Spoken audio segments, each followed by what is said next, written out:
अस्सलाम वालेकुम, मेरा नाम डॉक्टर राबिया हनीफ़ है। मैं रिफ़ा इंटरनेशनल यूनिवर्सिटी में शोबा नफ्सियात से वाबस्ता हूँ as a head of the department. आज हम जिस मौजू पे बात करेंगे वो बहुत ही इम्पॉर्टेंट क्वेश्चन सब लोगों की तरफ से आता है कि साइकोलॉजी की फ़ील्ड किस चीज़ को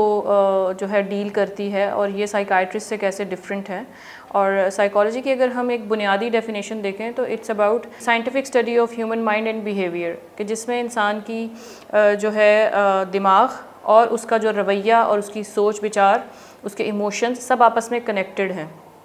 ये फील्ड साइकाइट्रिस्ट से कैसे डिफरेंट है? Psychiatrists are the people who have a degree in MD,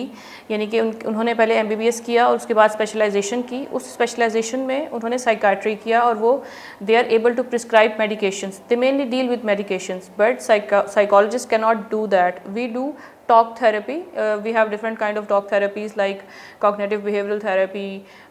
rational emotive behavioral therapy, and act and commitment therapy. So there are a number of therapies available which are evidence based, और ये एक slow and steady आप कह लें कि ये treatment चलता है over the period of time according to the need of the client. सो चूँकि अब ये मंथ चल रहा है अक्टूबर का, जो कि मेंटल हेल्थ से रिलेटेड है, उसकी अवेयरनेस से रिलेटेड बात हम करेंगे कि किस तरह से अवेयरनेस क्रिएट की जा सकती है। वर्ल्ड हेल्थ ऑर्गेनाइजेशन हर साल इसकी मुख्तलिफ थीम्स जो है वो अनाउंस करता है। इस साल की जो थीम उन्होंने अनाउंस की है that is mental health is universal right, यानी कि ये सबका एक बुनियादी हक है कि उसकी मेंटल हेल्थ के ऊपर काम हो या उसकी मेंटल हेल्थ अच्छी हो। अब अगर हम इस बात को थोड़ा अंडरस्टैंड करने की कोशिश करें कि what is exactly mental health, it deals with your emotions psychologically and your social well being, how you act, think, feel and behave. अच्छा, इसमें सिंपल ऐसा नहीं है कि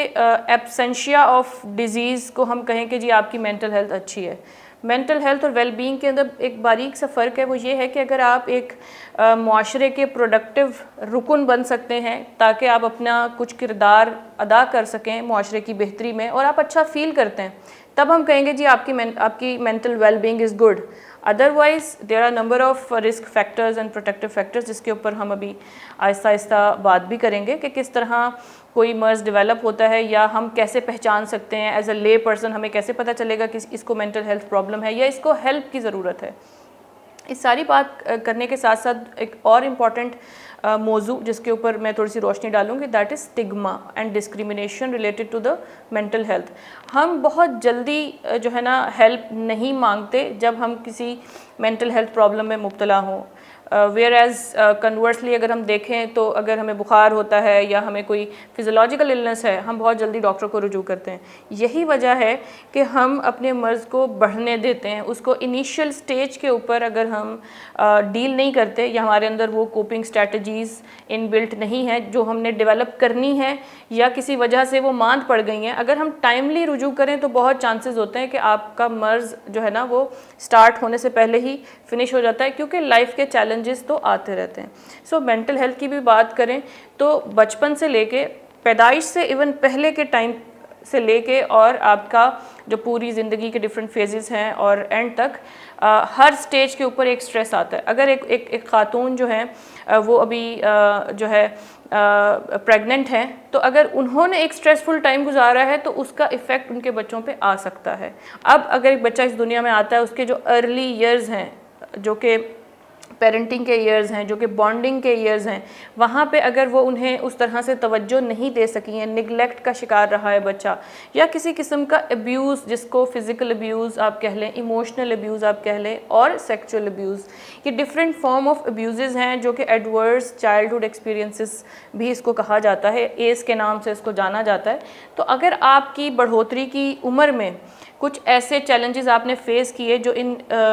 जो है वो कैटेगरीज़ में कहीं ना कहीं फॉल कर रहे हैं, या जो मैंने बताई हैं इससे कुछ हट के फॉल कर रहे हैं, वो आपकी शख्सियत पे असरअंदाज हो सकते हैं। ना सिर्फ उस वक्त, फ्यूचर में भी वो आपकी पर्सनैलिटी का एक खासा बन जाते हैं या एक नेगेटिव इम्पैक्ट छोड़ जाते हैं। अगर हम आम ज़बान में बात करें, हमें कैसे पता चलता है कि किसी को कोई मेंटल हेल्थ प्रॉब्लम है? अगर आपने महसूस किया होगा किसी के अंदर आउट ऑफ प्रोपोर्शन जो है ना चिड़चिड़ापन है, या आउट ऑफ प्रोपोर्शन एंगर है, छोटी सी बात पे बहुत ज़्यादा गुस्सा करना, या कोई शख्स जो पहले बहुत अच्छी सी उसकी लाइफ चल रही थी, अच्छी से मुराद उसका फ्रेंड सर्किल भी था, वो घर वालों को टाइम भी दे रहा था, वो स्कूल कॉलेज या यूनिवर्सिटी में अगर स्टूडेंट है तो वो वहाँ पे भी अच्छे ग्रेड्स ले रहा था, लेकिन अब उसकी तबीयत चेंज होना स्टार्ट हो गई है, वो लोगों से अलग थलग रहना स्टार्ट हो गया है, उसका दिल नहीं करता है कि वो अपने घर वालों को टाइम दे, वो बेशतर हिस्सा अकेले गुजारता है,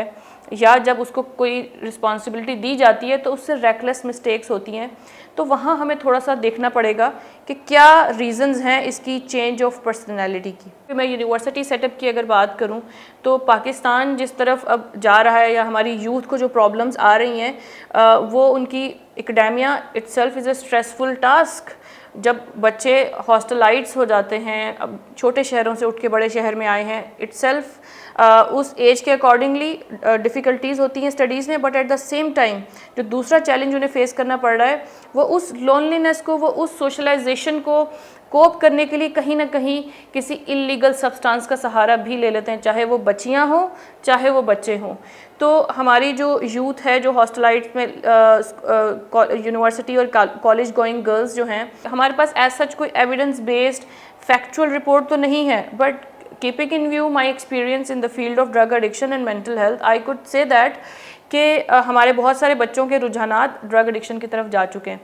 तो ड्रग्स के हर ड्रग का असर करने का अंदाज़ मुख्तलिफ होता है। सो अगर किसी बच्चे ने जो है उसकी वैसे शख्सियत बहुत शाय है, वो नहीं घुलता मिलता, लेकिन अगर वो एक पर्टिकुलर ड्रग का इस्तेमाल करेगा तो वो बहुत कॉन्फिडेंट हो जाएगा, वो सबके सामने बात कर पाएगा। लेकिन अगर एक बच्चा जो है उसकी एक ख़ास मिकदार जब वो लेना स्टार्ट कर देता है और वो टॉलरेंस डेवलप कर लेता है, अब उसके ऊपर ड्रग उस तरह से इफ़ेक्ट नहीं डालती, अब उसको अपनी मिकदार बढ़ानी पड़ती है। सो इस तरह उसकी पर्सनैलिटी के अंदर चेंजेस आने लग जाते हैं, और हम एज बहैसियत टीचर, बहैसियत फ्रेंड, या बहैसियत वालदैन, वालदा, वालिद, हम अगर अपने बच्चों की पर्सनैलिटी के अंदर कोई चेंज देखें, हमें उसी वक्त जो है ना हेल्प लेनी चाहिए। इसी तरह अगर बच्चा जो है अपनी किसी भी डिफरेंट जो रीज़न्स आती हैं, one of the reason is being heart broken, अगर उसने इस चीज़ को टोल लिया है और वो काफ़ी अरसे तक जो है ना उस असरात में है आपका बच्चा, तो देयर आर चांसेस कि वो डिप्रेशन डेवलप कर ले। सो हमें वहाँ बच्चों की होप जो है ना बेसिकली उसके ऊपर काम करना है, ऑप्टिमिज़म के ऊपर काम करना है। और हम मज़ीद अपनी नेक्स्ट वीडियो में बात करेंगे किस तरीके से जो है मिथ्स जो हैं एडिक्शन से रिलेटेड लोगों के जहनों में पाई जाती हैं, और वो भी इस चीज़ का बाइस है जो कि बच्चों को ड्रग एडिक्शन की तरफ जाने पे मजबूर भी करता है, और ना सिर्फ मजबूर करता है, हमारे मेंटल हेल्थ प्रोफेशनल्स या एक जनरल जो लोग हैं वो उसको समझ नहीं पाते कि क्या ये आदत है या बीमारी है। इसको हम जानेंगे इंशाअल्लाह ताला अपनी नेक्स्ट वीडियो में। Thank you.